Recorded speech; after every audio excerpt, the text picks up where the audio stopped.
یہ پاکستان کے ساتھ انہوں نے بڑا گھناؤنا مذاق کیا، اور آج پاکستان کو خدا نہ خاصا تباہی کے دہانے لاگے کھڑا کر دیا ہے انہی بینچز کے فیصلوں نے. اور آج پھر کوئی پتہ نہیں فیصلہ جو کرنے جا رہے ہیں، اور وہی 3 ججز جو اس وقت بھی نواز شریف کو ڈسکوالیفائی کرنے کے اندر شامل تھے، ان میں سے یہی لوگ، باقی تو ریٹائر ہو گئے ہیں.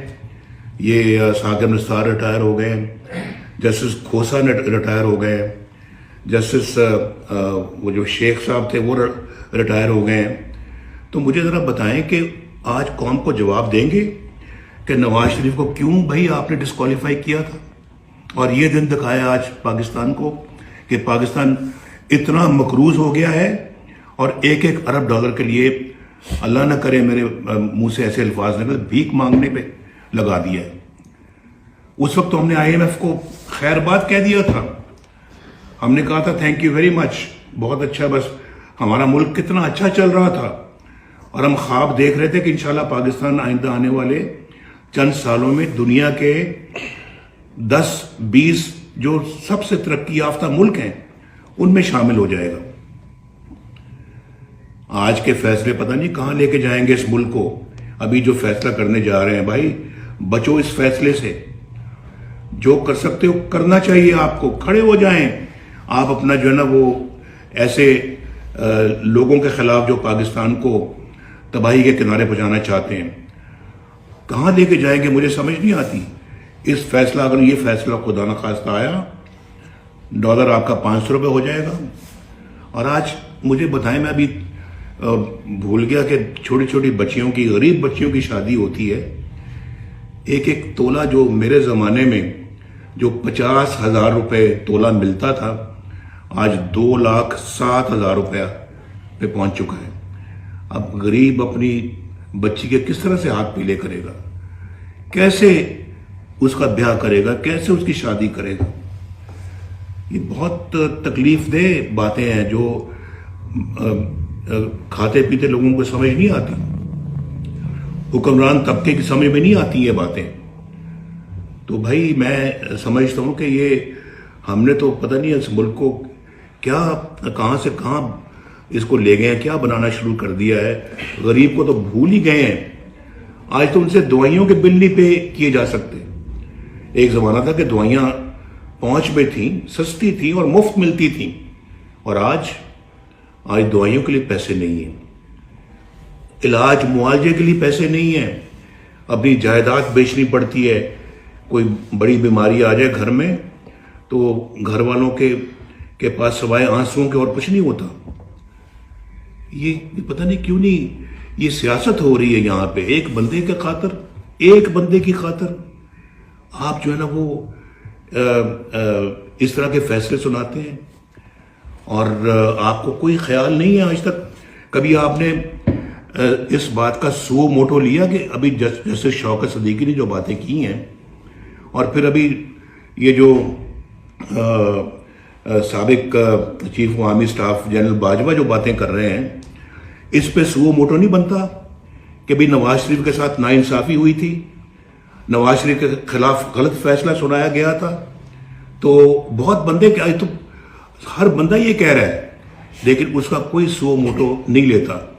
ان چیزوں کا سو موٹو لے رہے ہیں، اور جو ہے نا وہ اپنی مرضی سے معاملات کو آگے چلایا جا رہا ہے، اور مرضی کے فیصلے ٹھونسنا چاہتے ہیں اس قوم پہ. لیکن یہ قوم عہد کر لے کہ اس نے ایسا نہیں ہونے دینا جو پاکستان کو تباہی سے دوچار کرے. ایسا کبھی نہیں کوئی کام ہم نے ہونے دینا، نہ کرنا ہے نہ ہونے دینا ہے.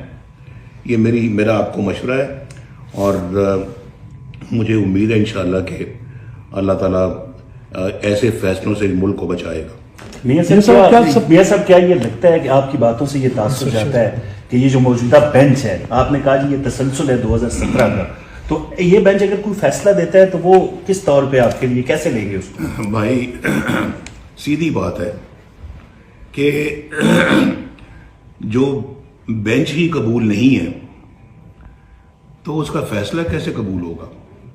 سیدھی بات ہے، اور قبول ہونا بھی نہیں چاہیے.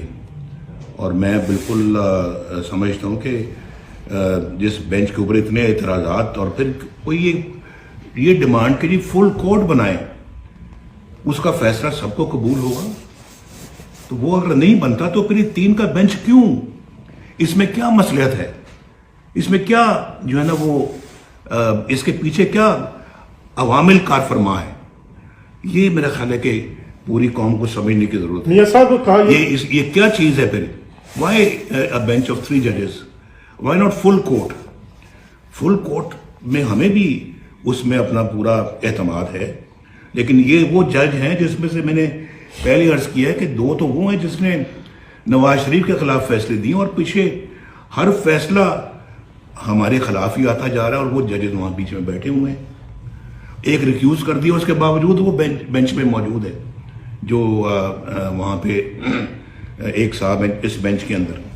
میاں صاحب چیف جسٹس صاحب کے حوالے سے کہا جا رہا ہے کہ ان پہ بہت پریشر ہے استعفیٰ دینے کے لیے، کیونکہ پچھلے دنوں میں جو معاملات ہوئے ہیں ان کے اپنے اندر سے ایسی آوازیں اٹھی ہیں جنہوں نے ان کے فیصلوں پہ جو ہے عدم اعتماد کیا ہے، اور جس طرح سے پروسیڈنگ کی گئی ہیں یہ جو فیصلہ 3 ججوں ہو رہا ہے، اس میں پوری قوم کا عدم اعتماد ہے۔ کسی ایک شخص کا اگر نہیں تو اس کا نام عمران خان ہے۔ کیا عمران خان کے لیے ہم نے سارے فیصلے کرنے ہیں؟ عمران خان کی خاطر ہم نے سارے بینچ بنانے ہیں؟ چیف جسٹس آف پاکستان نے آج یہ کہا ہے، جو سماعت تھی، کہ وہ بہت زیادہ ایموشنل ہو گئے اور بعض رپورٹس آئی ہیں کہ ان کی آنکھوں میں آنسو آ گئے۔ کیا آپ سمجھتے ہیں کہ ان کے اوپر یہ اتنا پریشر زیادہ ہے، یا جو حالات جس نیج پہ پہنچ چکے ہیں؟ میں نے بھی سنا ہے جی آنکھوں میں آنسو آئے ہیں۔ اگر آنکھوں میں آنسو اللہ کے ڈر سے آئیں تو پھر تو بہت اچھی بات ہے، پھر تو اس جانب جانا چاہیے سارا معاملہ۔ اگر میں آگے کچھ نہیں کہہ سکتا۔ دیکھیے، ہم نے جسٹس شوکت صدیق، جو جسٹس مزار علی نقوی کی مختلف آڈیوز آئی ہیں جس میں وہ پرویز الہی سے بات کر رہے ہیں، اور دیگر وہ ٹرک والی بھی ایک آڈیو، اس حوالے سے آج چیف جسٹس نے اناؤنس کیا ہے کہ وہ جسٹس مزار علی نقوی کو پروٹیکٹ کریں گے، اور یہ انہوں نے انڈیکیٹ کیا کہ شاید وہ توہین عدالت کی کارروائی شروع کر دیں ان لوگوں کے خلاف جو ان چیزوں کو ہائی لائٹ کر رہے ہیں۔ تو آپ اس کو آپ کیسے دیکھتے ہیں کہ اگر تو لیٹ سے کوانٹم پروسیڈنگز اگر وہ شروع کرتے ہیں، اور جسٹس مزار علی نقوی کے حوالے سے آپ کیا سمجھتے ہیں کہ اس کی تحقیقات ہونی چاہیے؟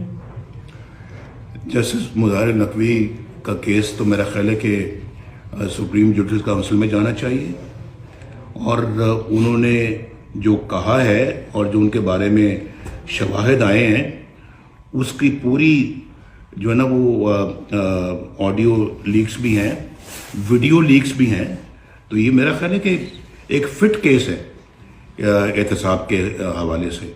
تو میرا خیال ہے کہ اس میں تو کوئی شبہ ہی نہیں ہونا چاہیے۔ اور پھر a man is known by the company he keeps، انسان اپنے دوستوں سے پہچانا جاتا ہے۔ جس شخص کا دوست اس طرح کے لوگ ہوں گے جس کا نام آپ لے رہے ہیں، تو پھر تو خدا ہی حافظ ہے ہماری جوڈیشری کا بھی، ہماری عدالتوں کا بھی، ہمارے انصاف کا۔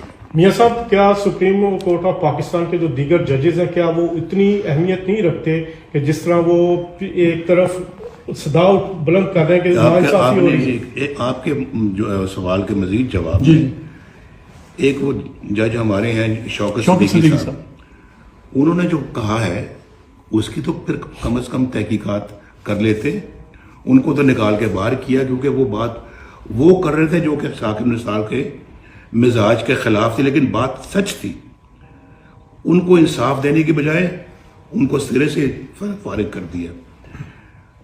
جہاں انصاف کا یہ معیار ہو تو اس نظام انصاف کا خدا حافظ۔ اچھا، ثاقب نثار صاحب اور فیاض حمید صاحب کے بارے میں کہا جا رہا ہے کہ وہ ابھی بھی ایکٹیو ہیں اور جوڈیشری کے کئی ججز سے ان کے رابطے بھی ہیں اور وہ مینج کر رہے ہیں۔